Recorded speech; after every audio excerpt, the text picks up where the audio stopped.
ಕಲ್ಯಾಣ ಕರ್ನಾಟಕ ಭಾಗದಲ್ಲಿ 38 ವಿಧಾನಸಭಾ ಕ್ಷೇತ್ರಗಳಿಗೆ ಘೋಷಿಸಲಾದ ಕಲ್ಯಾಣ ಪಥ ಯೋಜನೆಯಡಿ 1,000 ಕೋಟಿ ರು ಮೊತ್ತದ 286 ರಸ್ತೆ ಕಾಮಗಾರಿಗಳನ್ನು ಶೀಘ್ರವಾಗಿ ಪೂರ್ಣಗೊಳಿಸಲಾಗುವುದು. ಗ್ರಾಮ ಪಂಚಾಯಿತಿ ಮಟ್ಟದಲ್ಲಿನ 60 ಕೇಂದ್ರಗಳಲ್ಲಿ ವಿಜ್ಞಾನ, ಕಲೆ, ಸಾಹಿತ್ಯ ಮತ್ತು ವೃತ್ತಿ ಮಾರ್ಗದರ್ಶನ ಕುರಿತಾದ ಚಿಗುರು ಕಾರ್ಯಕ್ರಮಗಳು ಮಕ್ಕಳು ಮತ್ತು ಮಹಿಳೆಯರಿಗೆ ಸಂವಿಧಾನ ಸಾಕ್ಷರತೆ, ಮಹಿಳೆಯರಿಗಾಗಿ ಡಿಜಿಟಲ್ ಮತ್ತು ಆರ್ಥಿಕ ಸಾಕ್ಷರತೆ ಹಾಗೂ ಮಹಿಳಾ ಚುನಾಯಿತ ಪ್ರತಿನಿಧಿಗಳಿಗೆ ಅಧಿಕಾರ ಸಾಕಾರ ಸಾಮರ್ಥ್ಯಾಭಿವೃದ್ಧಿ ತರಬೇತಿ ಕಾರ್ಯಕ್ರಮವನ್ನು ಹಮ್ಮಿಕೊಳ್ಳಲಾಗುವುದು. ಸೌರಶಕ್ತಿಯನ್ನು ಬಳಸಿ ಗ್ರಾಮ ಪಂಚಾಯಿತಿಗಳ ವಿದ್ಯುತ್ ಬಿಲ್ಲಿನ ಹೊರೆಯನ್ನು ತಗ್ಗಿಸಲು ಸಾರ್ವಜನಿಕ ಖಾಸಗಿ ಸಹಭಾಗಿತ್ವದಲ್ಲಿ ಸೋಲಾರ್ ಮೈಕ್ರೋ ಗ್ರಿಡ್ಗಳನ್ನು ಸ್ಥಾಪಿಸಲಾಗುವುದು. ಪಂಚಾಯತ್ ರಾಜ್ ವ್ಯವಸ್ಥೆಯ ಬಲವರ್ಧನೆಗಾಗಿ ಮತ್ತು ಗ್ರಾಮೀಣ ಜನರಿಗೆ ವ್ಯವಸ್ಥಿತ ರೀತಿಯಲ್ಲಿ ಸೇವೆಗಳನ್ನು ಒದಗಿಸುವ ದೃಷ್ಟಿಯಿಂದ ಈ ಕೆಳಕಂಡ ಉಪಕ್ರಮಗಳನ್ನು ಕೈಗೊಳ್ಳಲಾಗುವುದು. ಎಲ್ಲ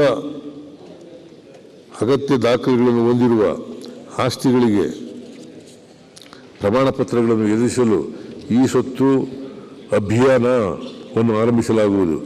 ಪಂಚತಂತ್ರ ತಂತ್ರಾಂಶವನ್ನು ಜಿಲ್ಲಾ ಪಂಚಾಯಿತಿ ಮತ್ತು ತಾಲೂಕು ಪಂಚಾಯಿತಿಗಳಿಗೂ ವಿಸ್ತರಿಸಲಾಗುವುದು. ವಿಕೇಂದ್ರೀಕೃತ ಡಿಜಿಟಲ್ ಗ್ರಂಥಾಲಯಗಳ ನಿರ್ವಹಣೆ ಮತ್ತು ಪ್ರಗತಿ ಮತ್ತು ಸ್ವಸಹಾಯ ಸಂಘಗಳ ಮೂಲಕ ಕೈಗೊಳ್ಳಲಾಗುತ್ತಿರುವ ಘನ ತ್ಯಾಜ್ಯ ನಿರ್ವಹಣೆಯ ಪ್ರಗತಿಯನ್ನು ಪಂಚತಂತ್ರ ತಂತ್ರಾಂಶದ ಮೂಲಕ ನಿರ್ವಹಿಸಲಾಗುವುದು. ಹಿರಿಯ ಅಧಿಕಾರಿಗಳಿಂದ ಗ್ರಾಮ ಪಂಚಾಯಿತಿಗಳನ್ನು ದತ್ತು ಪಡೆದು ಸಮಗ್ರವಾಗಿ ಅಭಿವೃದ್ಧಿಪಡಿಸುವ ಉದ್ದೇಶದಿಂದ ಗ್ರಾಮ ಪಂಚಾಯಿತಿ ದತ್ತು ಕಾರ್ಯಕ್ರಮವನ್ನು ಆರಂಭಿಸಲಾಗುವುದು. ಮಹಾತ್ಮ ಗಾಂಧಿ ರಾಷ್ಟ್ರೀಯ ಉದ್ಯೋಗ ಖಾತರಿ ಯೋಜನೆಯಡಿ ಈ ಕೆಳಕಂಡ ಕಾರ್ಯಯೋಜನೆಗಳನ್ನು ಅನುಷ್ಠಾನಗೊಳಿಸಲು ಉದ್ದೇಶಿಸಲಾಗಿದೆ.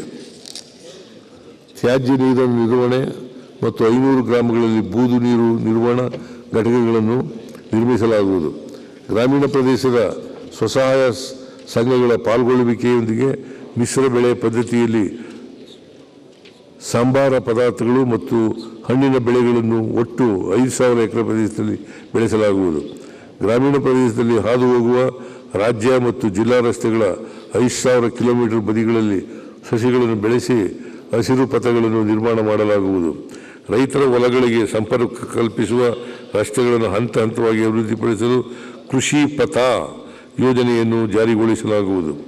ರೈತರ ಜಮೀನುಗಳಲ್ಲಿ ಅಂತರ್ಜಲ ಹೆಚ್ಚಳ ಹಾಗೂ ಮಣ್ಣಿನ ಸಂರಕ್ಷಣೆಯನ್ನು ಹೆಚ್ಚಿಸುವ ನಿಟ್ಟಿನಲ್ಲಿ ಕೃಷಿ ಕವಚ ಕಾರ್ಯಕ್ರಮ ರೂಪಿಸಿದ್ದು ಗ್ರಾಮೀಣ ಪ್ರದೇಶಗಳಲ್ಲಿ ಒಟ್ಟು 50,000 ಹೆಕ್ಟೇರ್ ಬದು ನಿರ್ಮಾಣ ಮಾಡಲಾಗುವುದು.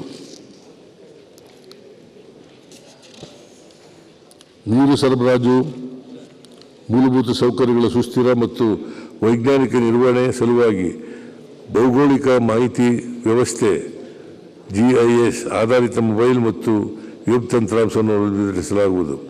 ಗ್ರಾಮ ಪಂಚಾಯಿತಿಗಳ ಸುಸ್ಥಿರ ಆದಾಯದ ಮೂಲಗಳನ್ನು ಬಲಪಡಿಸಲು ಗ್ರಾಮ ಪಂಚಾಯಿತಿ ಸ್ವತ್ತುಗಳನ್ನು ಸಾರ್ವಜನಿಕ ಖಾಸಗಿ ಸಹಭಾಗಿತ್ವದಲ್ಲಿ ಆದಾಯದ ಸೃಷ್ಟಿಗೆ ಅನುಕೂಲವಾಗುವಂತೆ ಅಭಿವೃದ್ಧಿಪಡಿಸಲಾಗುವುದು.